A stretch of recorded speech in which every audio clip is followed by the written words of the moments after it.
ফেরেশতারি,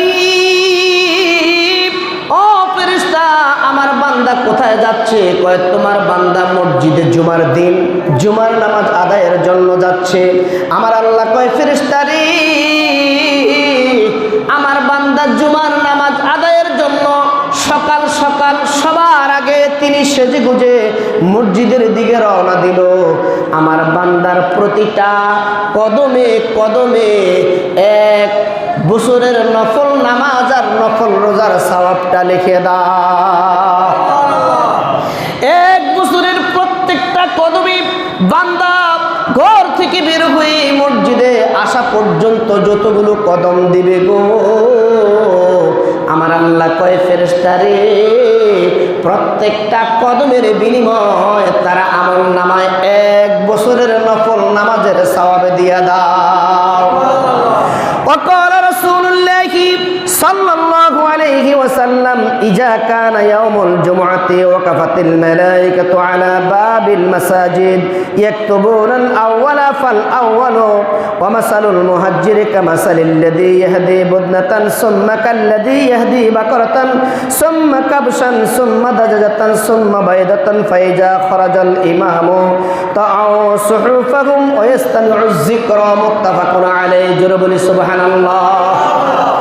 আল্লাহর নবী বলেন ইজা কানা ইয়াউমুল জুমআতি, যখন জুমার নামাজের জন্য বান্দা যখন মসজিদের ভিতরে প্রবেশ করে আমার আল্লাহ কয় ও ফেরেশতারে আমার বান্দা কোথায় গেল রে? কয় এই মাত্র জুমার নামাজ আদায়ের জন্য তোমার বান্দা মসজিদে প্রবেশ করলো। আল্লাহু আকবার। কয় তোমরা শুক্রবার দিন একদল রহমতের ফেরেশতারা মসজিদের সামনে দাঁড়ায়া যায়, মসজিদের দরজায় মসজিদের গেটের মধ্যে দাঁড়ায়া যায় আর বলে ও ফেরেশতারি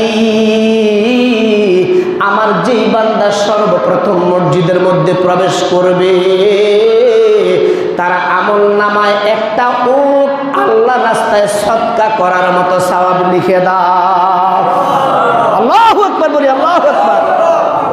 বান্দা মসজিদের ভিতরে সর্বপ্রথম যে প্রবেশ করবে জুমার দিন জুমার নামাজ আদায়ের জন্য সর্বপ্রথম যে ব্যক্তি মসজিদে প্রবেশ করবে আল্লাহ কয় ও ফেরেশতা বান্দা কেন মসজিদে প্রবেশ করলো? আল্লাহ কি জানে না? এরপরও জিগায় কেন প্রবেশ করলো? কয় আল্লাহ জুমার নামাজ পড়ার জন্য সেজে গুজে পবিত্রতা অর্জন করে মসজিদে প্রবেশ করলো। আমার আল্লাহ কয় ফেরেশতারি